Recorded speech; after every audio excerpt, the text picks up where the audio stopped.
Okay, let's call it 10 after. I'm doing this for the purposes of the webcast, all right? And this is, as I said before, just to give you something to look at besides me, and also to serve as a kind of retrieval cue for questions. So Wednesday, there's an exam. Okay, you know that.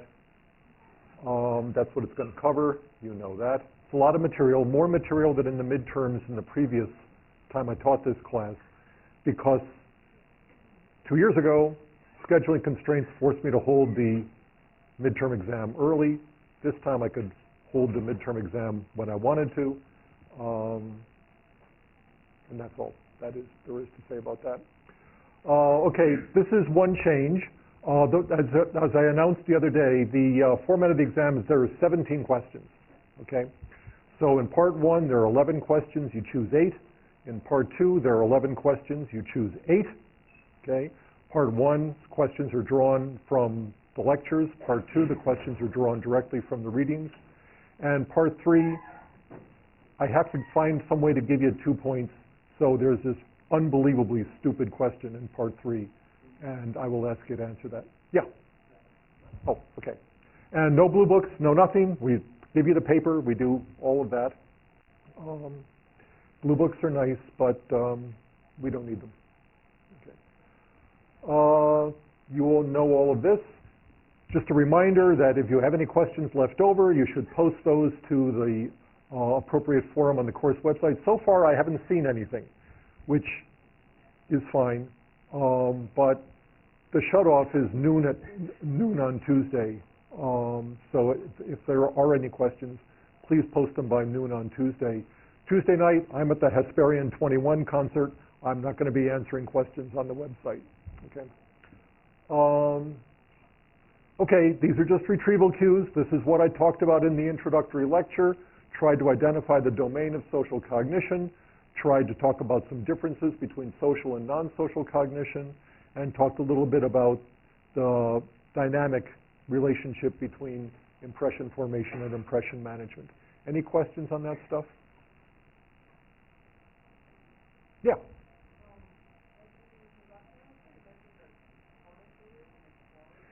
Yeah, that's by quantitative I mean there are certain ways in which social cognition and non-social cognition share features, but they differ in degree. So for example, all cognition, context is very important.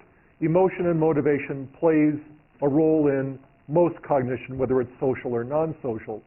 But I wanted to argue that in the social case, context is even more important. And in the social case, emotion and motivation probably plays an even more critical role in what we perceive and think and remember. So those are differences in degree. And then there are what I think of as qualitative differences, which are differences in kind. There are certain features that are found in social cognition that aren't found anyplace else. One is social cognition blurs the distinction between self and object, between knower and object of cognition. Because, as we'll discuss right after the break, the self can also be an object of cognition. We have cognitions about ourselves as well as about other people. And I also pointed out that in social cognition, the object of cognition is a sentient being, somebody who knows it's being perceived, and somebody who may well be trying to control how he or she is perceived. And that's not the case with moons and rocks and automobiles and other kinds of things that we perceive in the non-social world. So those I think of as differences in kind, not just differences in degree. Another difference in kind, or at least arguably a difference in kind, is that there are many theorists who believe that social cognition may be mediated by different brain structures, different brain modules, different brain systems. In the non-social case, that's a problem we'll take up after the break. I just trying to foreshadow that for you now. Is that okay? Is that what you wanted? Anything else on the introductory lecture? Okay, then we spent some time on the cognitive perspective and social interaction. I talked about the general social interaction cycle, which is a framework for analyzing social interactions of all types. I talked a little bit about Lewin's grand truism, behavior is a function of the person and the environment, and how you can extract from that both a doctrine of situationism, says the environment is really important, and a doctrine of interactionism, which puts people and the environment in their place. I talked about the Thomas theorem, that if men define situations as real, they're real for them, okay? So it's your perception of the situation that determines your behavior, not the situation as it's objectively described.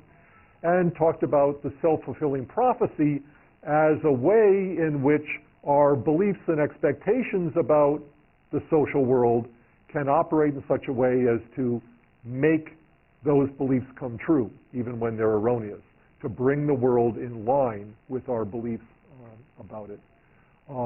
So that was kind of what that was all about. Fisk and Taylor have a very nice table in which they talk about different models of the social thinker. I like that table very much. Hint, hint.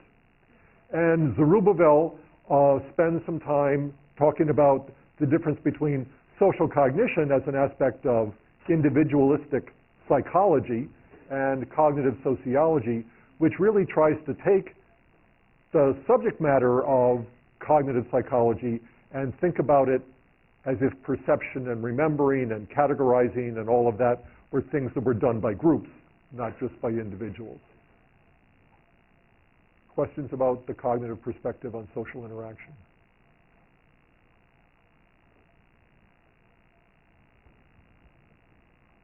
We can always come back to this.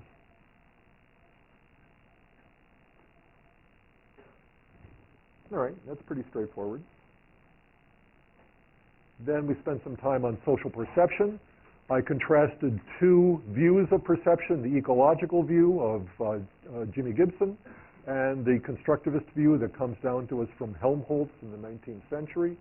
I talked about the Asch impression formation experiment, actually a series of experiments, the Asch impression formation paradigm, which really set the stage for all subsequent work on social cognition. It's all a variant on Asch in a very important way. Asch's discovery that there were some traits that were central to impression formation led to an interesting literature on implicit theories of personality, or as I would prefer to call them, intuitive theories of personality, which underscores the constructivist idea that in perception there's a dynamic interplay between the information that's provided by the stimulus, which has to be extracted by the perceiver, and information that's supplied by the perceiver, which has to be retrieved from memory. And perception always involves a meeting of stimulus information and pre-existing knowledge. There are some people who deny that, namely Jimmy Gibson and his followers, who have argued for an ecological point of view where all the information you need for perception is supplied by the stimulus itself. And I discussed two ways in which the Gibsonian ecological view is instantiated in the study of social cognition. First, work on facial expressions of emotion and how we read people's internal emotional states by looking at their faces, and also in the literature on baby-facedness. One thing I did not talk about, which the midterm review, the narrative review, suggests I did talk about, was cognitive algebra. Cognitive algebra is a thing of beauty. I like it very much. But when the vice provost, in her infinite wisdom, cut a whole week of classes out of the semester, I had to cut some lectures someplace, and the cognitive algebra lecture was the one that had to go. If you're really interested in cognitive algebra, and you should be, because it is a thing of beauty, when you're lying on the beach, pull up the lecture supplement on social perception. There's a lot of material there on that. But you're not responsible for it on the exam for the simple reason that I didn't lecture on it. And because Fisk and Taylor do not think that cognitive algebra is a thing of beauty, they don't talk about it at all. What they do talk about is a lot of attentional effects, something I don't talk about at all in my lectures on social perception, how stimuli and certain features of stimuli become salient and draw a lot of attention from the perceiver. A lot of material on that in social cognition. And Fisk and Taylor also talk a lot about the attitude literature. Heider's balance theory, Festinger's dissonance theory, they're kind of interesting.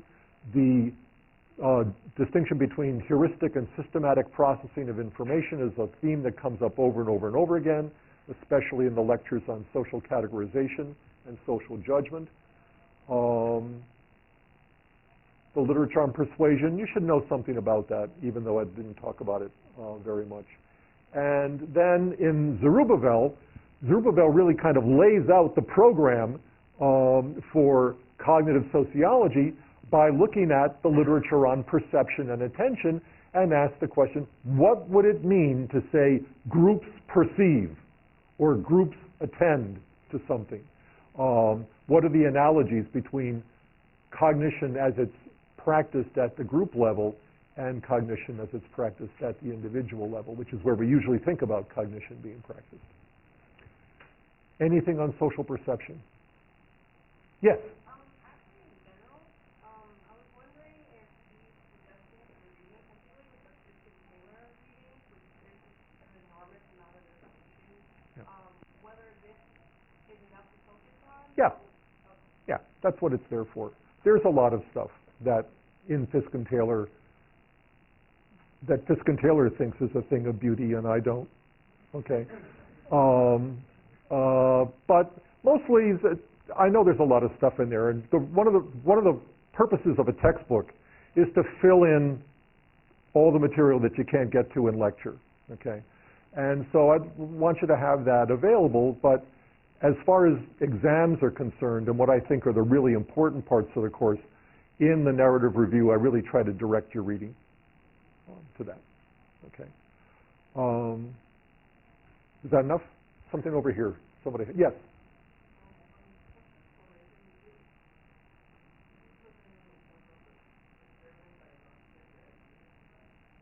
Well, yeah, the whole ASH impression formation paradigm, where you present your subjects with an ensemble of traits, and then you ask them to report their impression of the person who possesses these traits by checking off items on a checklist of other kinds of traits. I mean, that seems like a very elementary kind of thing to do, but it took people about 100 years to do it in social psychology, and that's what a lot of social cognition looks like. So, yeah. And then if you look at, say, the work on person memory, it's got many of the same kinds of qualities. You present some stimulus material, and you ask people to remember it. You, in the work on social categorization, you present people with category labels, and you ask them to talk about the features that are associated with that category or whatever. They're all variants on the impression formation paradigm. Is that all right? Okay. Yeah. Anything else on social perception? Again, we can come back to this. I just want to, this is really here for retrieval cues, right? As much as anything else. Yes?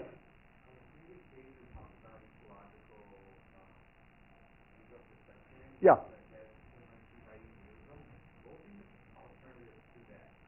Well, historically and theoretically, the alternative to that is the constructivist view.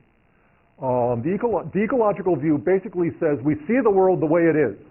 And the reason we see the world the way it is that our perceptual apparatus has evolved in such a way as to extract from the stimulus environment those features that tell us what the world is really like. That's the ecological view. That's why it's called the ecological view, because all the stimulus is in the environment, all the information you need is in the environment. Or as Jimmy Gibson used to love to put it, the information is in the light. He studied visual perception, okay? The constructivist view, which goes back to the 19th century and to Helmholtz, if not further back than that, says that the information in the stimulus is not sufficient for perception. That the stimulus is vague and fragmentary, and you don't get all the information just by looking at the stimulus, And so what you have to do is you have to supply additional information based on your knowledge of the world, pre-existing knowledge of the world, not innate, but pre-existing before your encounter with the stimulus, so that there's kind of a meeting of information extracted from the stimulus and information retrieved from memory, and that you build up a mental representation of the stimulus based on those two sources of information.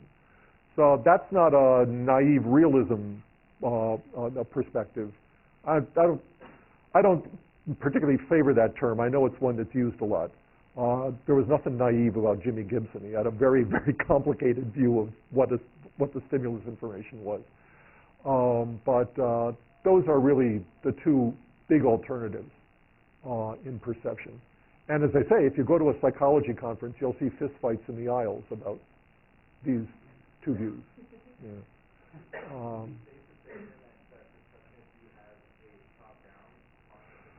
Yes, the constructivist view involves a dynamic interplay between bottom-up processing, extracting information from the stimulus, and top-down processing, supplying information in the form of knowledge, expectations, and beliefs.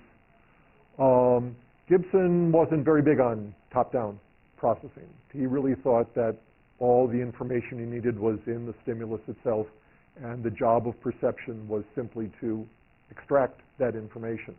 He wrote a famous book called The Senses Conceived as Perceptual Systems, which was a naughty title in many ways, because he argued that there was really no difference between sensation and perception.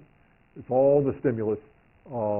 There's no need to invoke higher mental processes, no need to invoke learning, no need to invoke knowledge or memory or any of that stuff. So that the idea of top-down processing is kind of very foreign to the Gibsonian point of view. And if you think about it, the work on face perception has a real Gibsonian character to it. You know, if I look like this, you know, you say, oh, he's happy. You know, what's wrong with him? He's happy. You know, that's because the stimulus provides you all the information you need to perceive me as happy. If I've got a baby face, you see me as weak and somebody you can push around, and that's information that's supplied by the stimulus. So you might think, well, there's a baby-faced stereotype, but Gibson would say, it's no stereotype, okay? You know, on average, people who look like that are like that, and our perceptual apparatus has evolved in such a way as to identify people who are baby-faced as people who are weak and people we can push around, like Dick Cheney. Yes?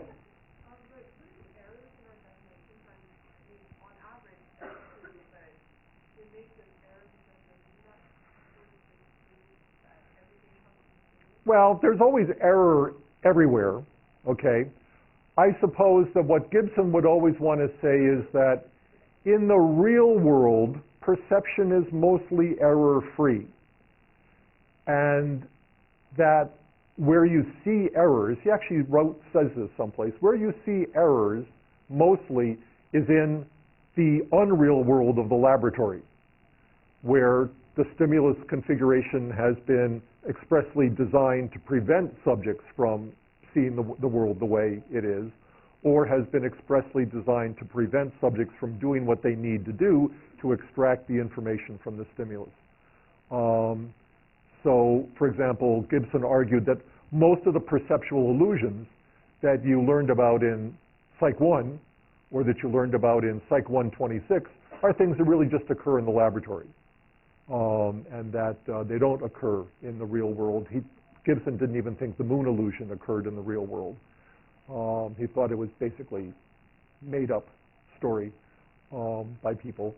But in general, you know, we don't make mistakes because our perceptual apparatus has evolved in such a way that if we made a lot of mistakes, then we'd be dead. Now, when the world changes faster than evolution can keep up with, okay, maybe that's a place where we start making mistakes. Evolutionary psychologists sometimes argue that our perceptual apparatus evolved in what they call the environment of early adaptation, basically the savanna of East Africa in the Pleistocene era, and that we're really good at perceiving objects of the sort that we encountered in Olduvai Gorge, but we're not so good when we come to deal with the built environment. But again, for Gibson, what Gibson is really trying to look at, what he's trying to understand is perception as it occurs in the natural world. And he doesn't really care about perception as it occurs in Telegraph Avenue. Yeah?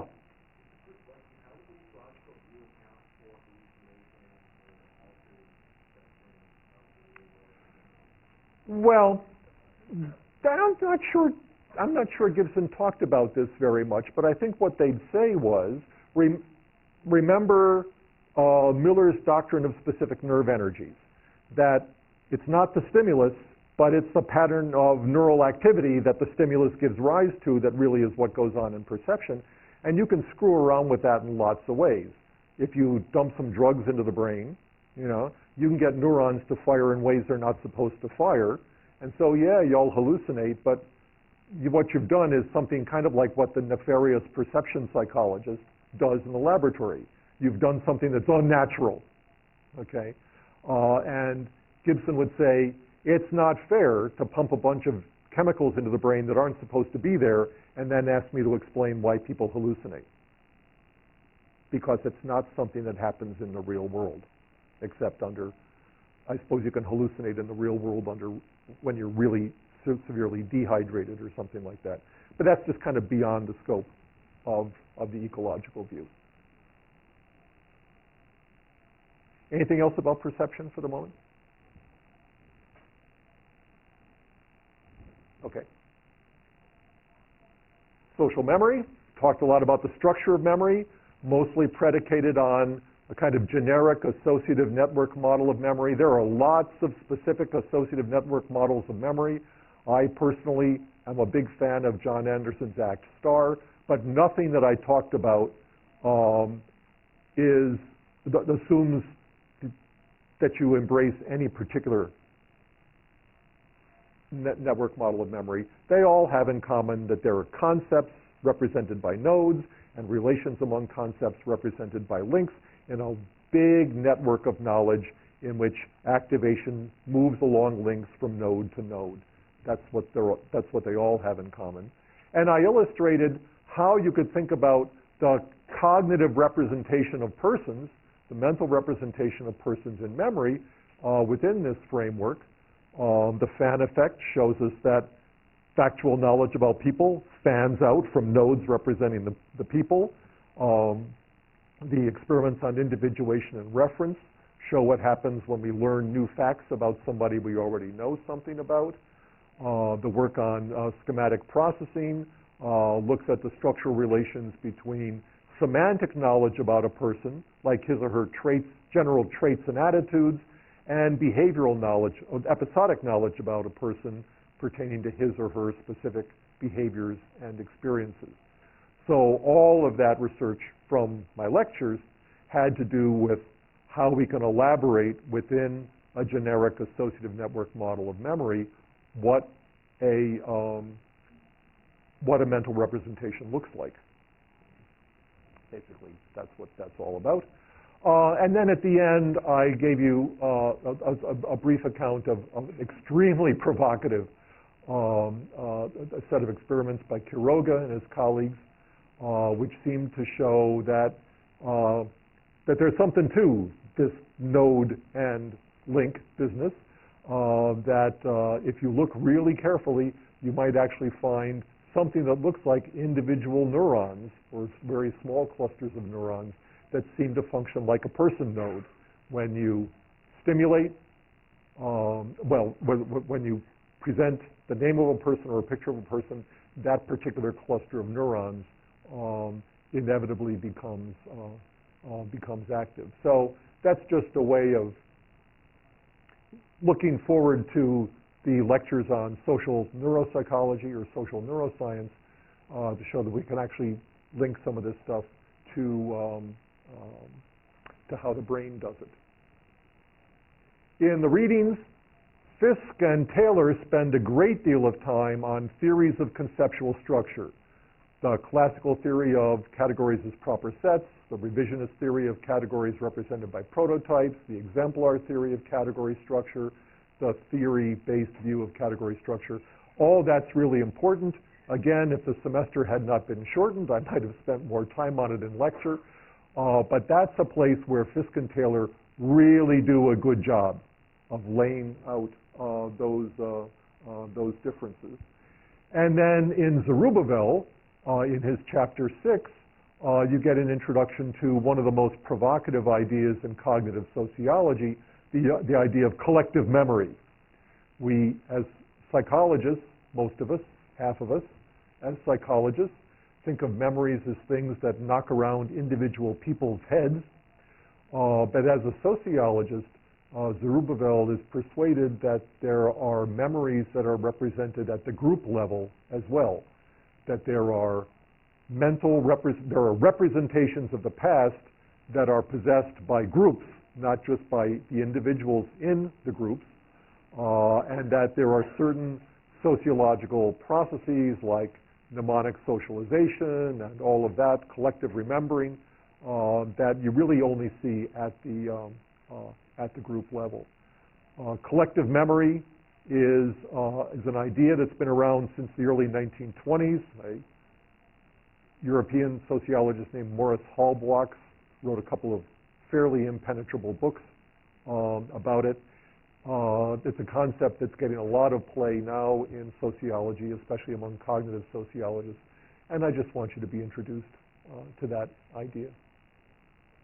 So what should be said about social memory? Yeah? It looks like you talk about a collective memory, so you are this a friend you're remembering, like a memory you guys shared together, or Yeah. Right. There you go. Okay. There's a difference between collaborative remembering and collective remembering. Collaborative remembering is something that some social psychologists have studied very interestingly, where two people, you and your friend, will get together. You haven't seen him for a couple of months or something like that. You say, oh, remember when we went to the beach in June? And you remember it one way, and he remembers it another way, and you kind of have a discussion about this, and it's all very interesting. And maybe you come up with an agreement about what happened in June. That's not exactly what the sociologists have in mind. What the sociologists have in mind is really a group memory that is shared in by members of a group precisely because they are members of groups. And it's really a way of representing or a way of thinking about the past that characterizes members of a group as a whole. You see this kind of thing a lot when you look at intergroup conflict. A very familiar example right now, if you've been reading the news, is the so-called, I'm saying so-called for a reason, okay, don't throw anything at me, the so-called Armenian genocide of 1915. Armenians collectively represent the events of 1915 as a genocide perpetrated by the Ottoman Turks on the Armenians. Turks, as a rule, don't think about it that way, okay? Even though they acknowledge that the event happened, they don't remember it, they don't construe it, they don't frame it as a genocide. And one of the battles is what Zerubbabel would call a mnemonic battle, okay, between Turks and Armenians is about the nature of the events of 1915. But if you're an Armenian, you remember 1915 one way, and if you're a Turk, you remember 1915 another way. Bearing in mind that hardly any Armenians were alive in 1915, nor were hardly any Turks, okay?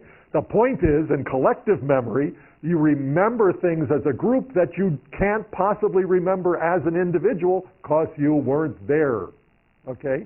You weren't there yet. Yes, there are some Armenians that are 95 years old and they remember this, right? But not too many, okay?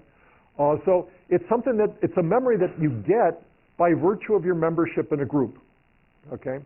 And it's remembered in pretty much the same way by all members of that group because they're group members. And so that's really the concept of a collective memory. Another one that people will be familiar with, those of you who come out of a Christian tradition, is Holy Communion, the Eucharist, the liturgy of the Mass. This do in remembrance of me, okay? That's what Christians do when they celebrate communion. They celebrate the death and resurrection of Jesus and all of that stuff. It's an exercise in collective memory. When Jews celebrate Yom Kippur, they do much the same kind of thing. It's a collective remembering of the past that you do because you're a member of a certain group, but other people in other groups wouldn't do something like that. That's really what the concept is. It's a little knotty to get a hold of because sometimes you think of collective memory as kind of existing up here in the ethers someplace beyond the individual. And it doesn't. Memories are always in people's heads, right? But there are some memories that are in people's heads because people are members of the groups they're members of, okay? And that's what that's all about. It's a fascinating, really, truly fascinating concept, and one I'd just like you to have some knowledge of. Yeah?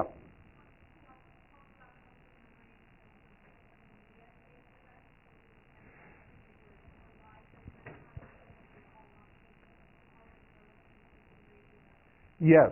One could, if one were the right kind of cognitive sociologist, look at the role of media in shaping our collective memories. The terror attacks of September 11th, 2001, very good example of that, where most of us who witnessed those things witnessed them over the television or perhaps on the radio, and our memories are shaped by what the camera showed us, and also kind of what was rehearsed for us by the media. So here, this is an example of what Zerubbabel would call mnemonic socialization, that media have shaped our representation of that event in a way that we might not have had that particular memory had we not been exposed to certain kinds of media effects. So yeah, that's a very, very good example of that. John Hersey, in his book on Hiroshima, kind of alluded to this, where he argues that people who survived the atomic bombing of Hiroshima in August 1945, their memories of the event are very much shaped by how far they were from the epicenter, which seems quite logical, okay? But what's more interesting is that if you kind of draw a radius around the epicenter and you interviewed survivors, they all had pretty much the same memory. And one of the reasons for that was they talked about it. They shared the memory. They came up with a kind of, that's very close to the collaborative memory, but now it's everybody's memory of this event. And presumably, if you interviewed their children and grandchildren, you might find that that's a memory that's passed down intergenerationally. You see that in the children and grandchildren of Holocaust survivors from World War II. What's the slogan of the Holocaust movement? Never forget. Most of the people who were there are not here with us anymore. It's the children and the grandchildren who are remembering this event. And so those memories have a kind of collective quality to them. Yes?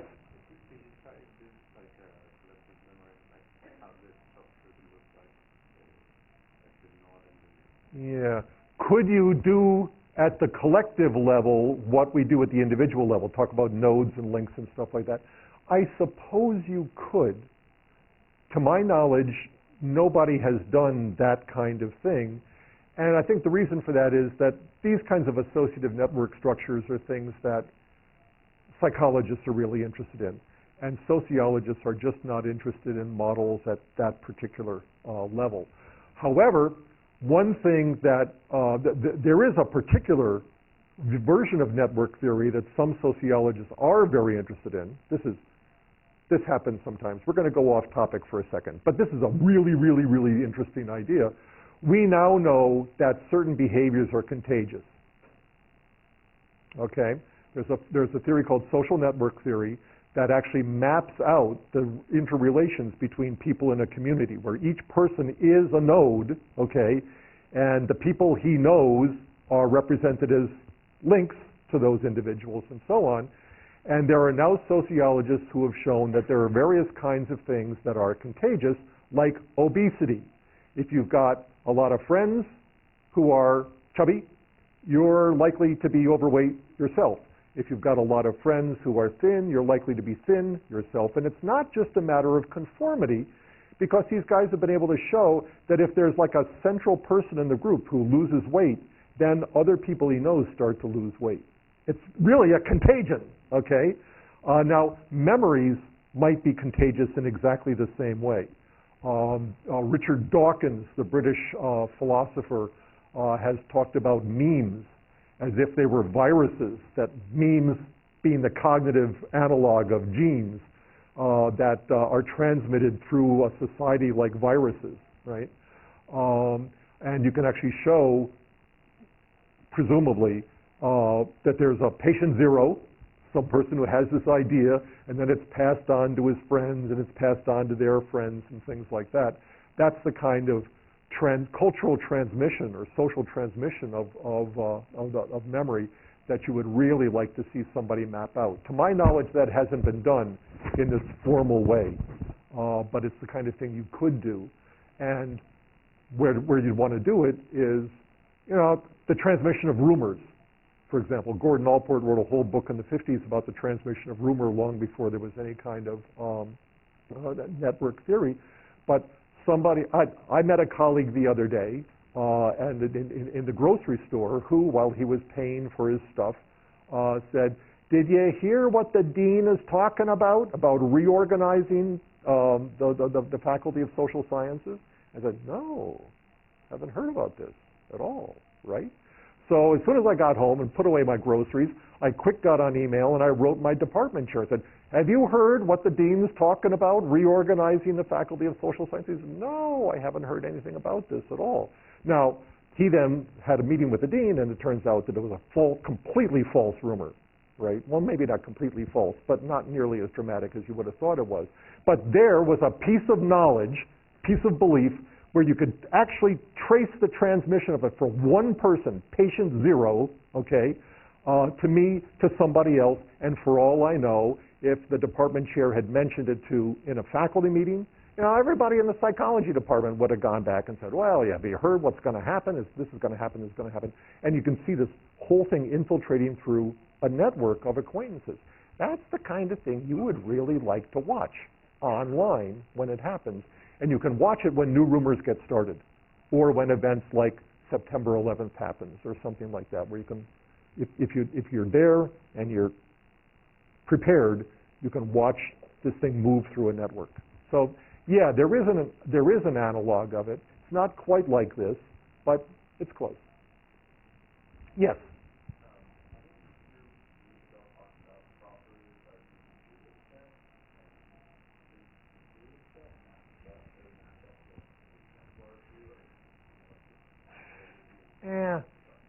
Yeah, Zurbabel makes a distinction between proper sets and fuzzy sets, which is basically the distinction we have between the classical view of categories and the prototype view.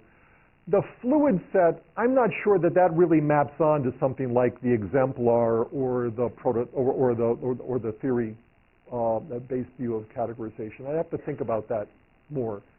And because I'd have to think about that more, that's not something you're going to be responsible for in the exam. But it's a very good question.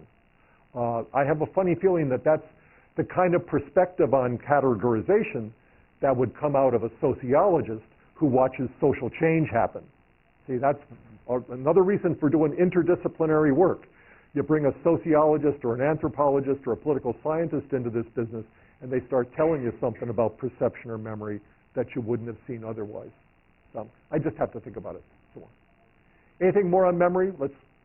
Otherwise, let's move to social categorization, big thing, in-group versus out-group. My lectures were trying to unpack what Roger Brown tried to identify as natural categories in the social domain. And the basic take-home message of those lectures, I suppose I could have said it in 5 minutes and not 110, was that there are fuzzy boundaries between these categories, and they're subject to change. We now have ethnic or national categories that we think about all the time that we didn't used to think about, okay? People 10, 15 years ago even didn't do that. The last lecture dovetails nicely with the material in the readings on stereotypes as categories. And here, I think you get to see very clearly that although we usually think about categories as existing in the real world outside the mind, and our knowledge of categories is represented conceptually in the mind, that stereotypes are categories that may not actually exist in the real world outside the mind. There may not be Germans who are like the stereotype. There may not be African Americans who are like the stereotype, or whatever. Everybody gets stereotyped at some point. So the question is, where do these stereotypes come from, and what do people mean by them? I tried to talk about what it means, what it seems to mean to people to say Germans are industrious, okay? And that's probably the same story that applies to all other pieces of stereotype knowledge like that. Talked a little bit about the illusory correlation as a cognitive basis for stereotyping.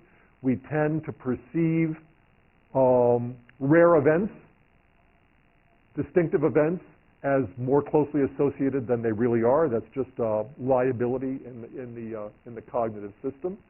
Talk about stereotypes as automatically activated by the presence of stereotype group members in the environment, and then how the activation of these stereotypes can have consequences both for the perceiver's behavior in terms of prejudice and discrimination and all sorts of other expectancy confirmation effects, all sorts of things like that, but also how stereotypes can have an effect on the person being stereotyped, okay, which is something that we don't usually think of.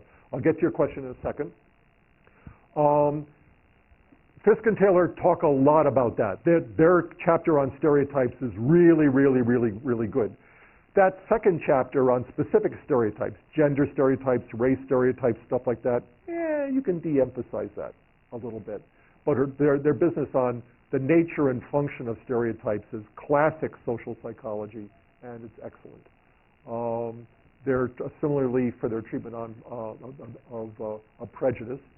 And Zerubbabel, this may get to the fluid view of categorization, makes the point that social categories are really subject to social norms, that social groups identify what the categories are, and social groups determine what the characteristic features of those categories are. And as the social groups change, the categories will change too. Okay. Now, I'm sorry. I was wondering if you would consider, or if we should consider that stereotyping as a sort of heuristic, or should we look at it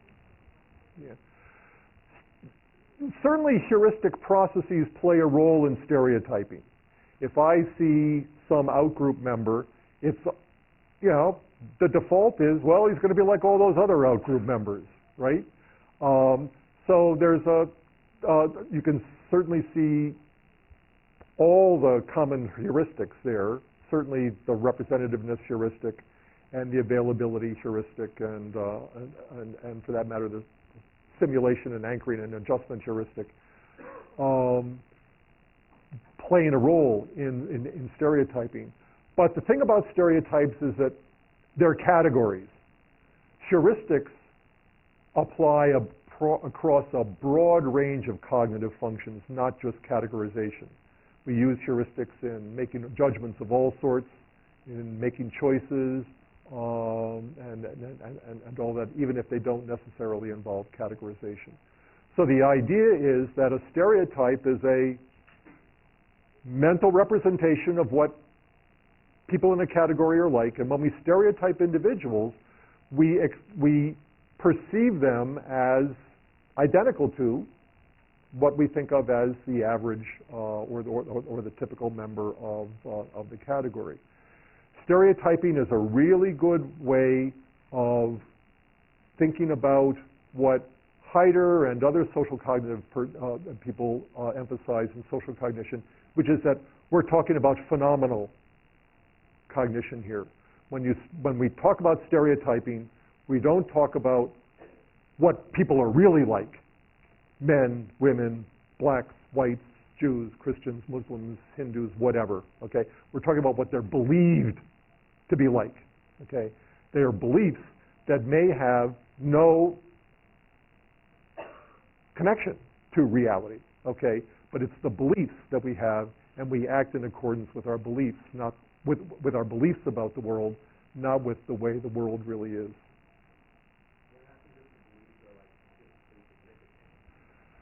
Well, if they're strongly held, what's going to happen is we're going to act on our beliefs. That's what profiling is, okay? And we just have seen in the news the last couple of days some good examples about how you shouldn't rely on profiling exclusively, because blonde, blue-eyed American women can now turn out be Islamic terrorists, or think they are, or something like that. And they don't fit any kind of profile, right? So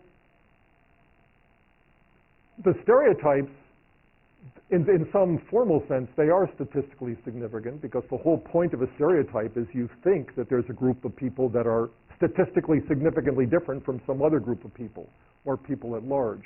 What's interesting about stereotypes is that they can translate into behavior on the part of the perceiver that elicits stereotype-confirming behavior from the individual, and they can have other kinds of effects on the stereotyped individual. I think really clear example of this, without getting into all the historical details, was the brouhaha about Henry Louis Gates, the African-American Harvard professor last year, who was thought to be breaking into his own house, okay, and was accosted by the Cambridge police. We'll never know what happened in that encounter, okay?